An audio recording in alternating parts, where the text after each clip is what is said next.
Hi, YouTube. This is Nurse Sophie here. Thank you for finding my page, and I hope you will learn uh, about nursing care today.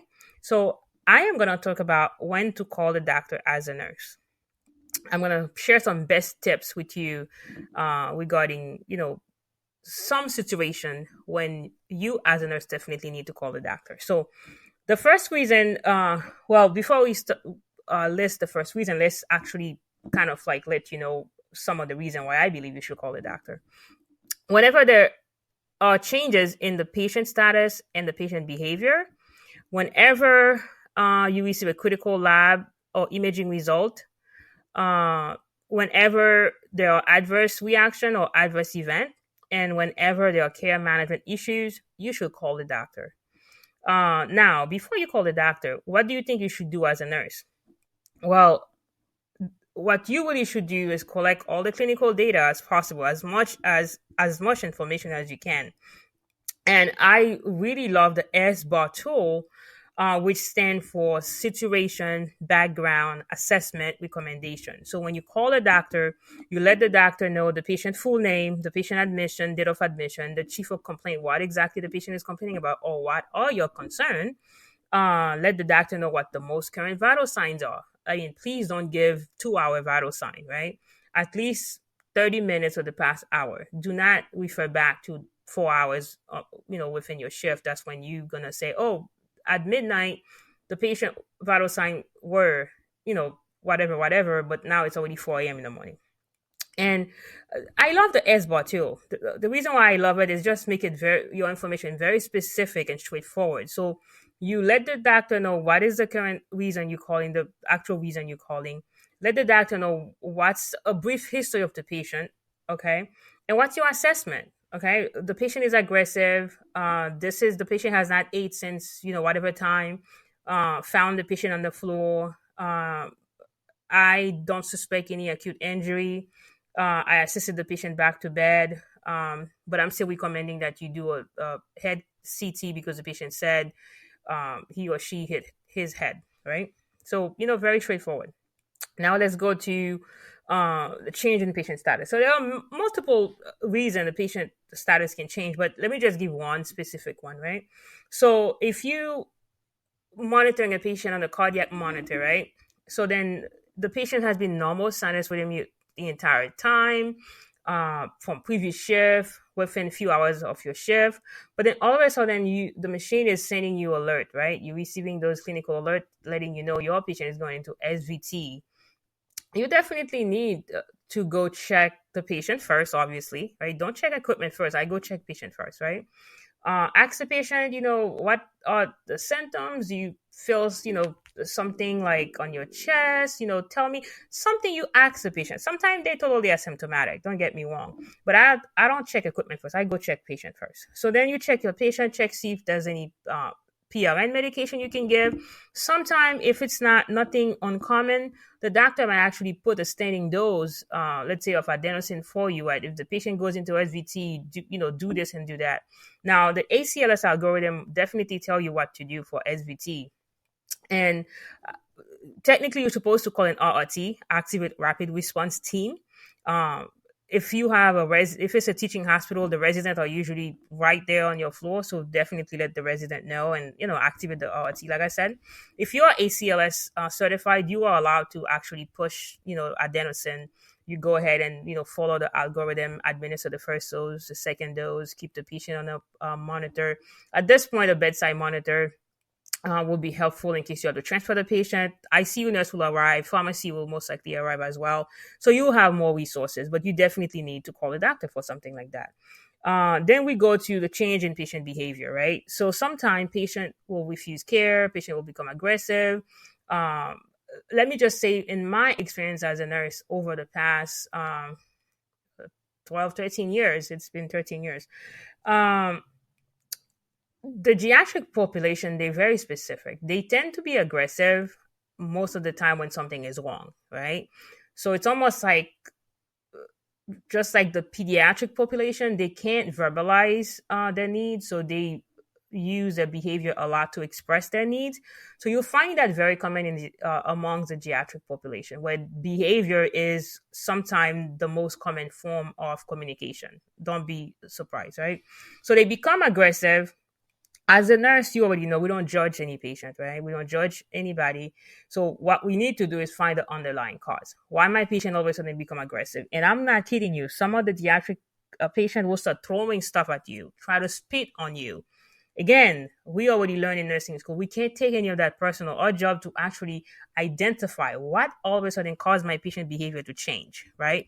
So that's usually, as a nurse, when you should at least investigate and then call the doctor as a nurse. So, and you will be amazed. It might be just a urinary tract infection that your patient has, but then, or constipation, but then their behavior changes because they're so uncomfortable. They can't verbalize they're uncomfortable. And then that's usually the behavior would show it, right? So if you suspect urinary tract infection, collect the urine, find out when was the last time they urinated, or find out the last time they had a wet diaper or wet depends, or last time they voided. See in the past 4 hours specifically, did my patient go to the bathroom? If you're able to actually assess the characteristic of the urine, is it clear? Does it smell? What do you think? Is it concentrated? You let the doctor know. But when I suspect that as a nurse, before I even call the doctor, I'll get my cup, even the cup for culture, right? So because if it's UTI, the doctor might also may as well just order the culture and analysis, right? So as a nurse, since you anticipate that, I'll get the cup and then leave it in the room and let the doctor know, get the vital sign. You need to also let the doctor know about the patient input. Remember, your full liquid also count, okay, right, as fluid. So count all your patient intake, have all of that information ready before you call the doctor, and share that information with the doctor. Another reason might be patient decided that, hey, I'm not staying here. I want to leave against medical advice. I'm not happy about the care. Sometimes they're unhappy about something, but don't be amazed sometimes that they are not upset at anyone in the hospital. They have their own psychosocial issue that sometimes they don't want to disclose. They feel like they had things at home they needed to do. Somebody had an appointment to go get a job interview. Believe it or not, so some people, that's more important than their health, in them being in a hospital to take care of their health. Again, we cannot judge their behavior because you know what? People have this mindset, and some people that, if I need to work first, but they don't understand their health comes first, right? Because if you're not healthy, how can you work? But we don't know their situation. That's why we can't judge them. So your job is to de-escalate the situation, collect as much information as you can.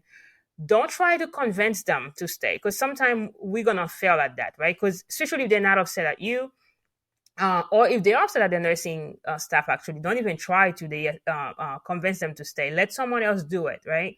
So just at least tell them if they allow you to keep them safe, to at least let the doctor know, and don't be confrontational. Whatever they say, they're right? As long as they're not punching you, they're not verbally abusing you, leave it as that, right? So then let the doctor know the patient doesn't want to stay, call the nurse supervisor, and then the chain of command. Critical lab values, right? So the next thing you should be, another reason you should call the doctor as a nurse is whenever you receive critical test values. So let's say you receive a potassium of 6, right? So that's high. What I'll do, I'll make sure the patient is on a cardiac monitor for arrhythmia, making sure the patient, let's say the last time the patient had a bowel movement, was it constipated, was it hard, was it a loose stool, vital sign, and call the doctor. And also, what was the last potassium? Because sometimes there are specimen handling errors, believe it or not. So if it was, like 3.5 or 4, in the morning, or 12 hours prior, and all of a sudden it's 6, the doctor will definitely need to know, what did you give the patient? What did the patient eat? Or what medication the patient took in the past 12 hours? Sometimes the doctor might need a repeat, right? So just help the doctor by collecting critical information.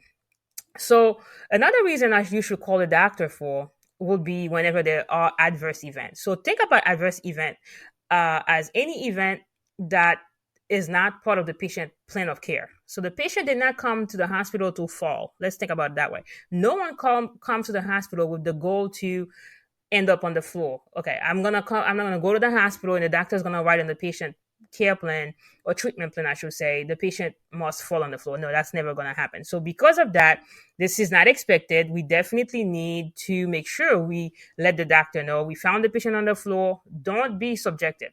Just be very objective. I suspect the patient might have a left hip fracture because, say the shortening of the extremity, patient keeping that extremity is internally rotated. Just give the doctor as much information as you can to guide the treatment plan, right? So something like this, you definitely need to let the doctor know about because the patient fell. Even if the patient had no injury, you still need to let the doctor know the patient fell because that's not part of the patient treatment plan. And what else? Care management issues, right? So if for any reason the doctor ordered some tests, right? Let's say CAT scan of the brain, right? Brain imaging. And even though it's not stat, it's routine, but for whatever reason it's not done, you definitely need to let the doctor know before you pass it on to the next shift. Letting the doctor know, hey, Dr. So and so, by the way, the CAT scan you ordered is not done yet. Is that okay? Because I'm about to leave. I'm passing that on to the next shift. But at least give the doctor a reason. You should at least call the radiology department, find out why it wasn't done, right? So otherwise, if let's say that result comes back as a critical result, see, you just contributed to delaying the patient care without, any intention to do that, right? And so my final thought would be that you make sure as a nurse you call the doctor whenever there's a change in the patient status, the patient behavior, critical care result, adverse event, care management event. Always communicate, communicate, communicate. It is nothing wrong with you communicating because most of the errors usually happen, medical errors happen due to failure of communication or ineffective communication. So it's better that you communicate with your peer, the oncoming shift, and also with the doctor instead of not communicating so we can prevent patient adverse event. So I'm going to leave a link to this article so you can read the entire article with more details, information, so you know exactly when to call a doctor as a nurse. Until next time, I'm Nurse Sophie. I will post new content about every week or whenever it's possible for me to share my knowledge and clinical experience with you as a nurse and also as a patient safety specialist and also a legal nurse. I'll share all this knowledge with you. Until next time, thank you. Subscribe, share, and also visit my platform on Instagram and Facebook, Pinterest. Thank you. Bye bye.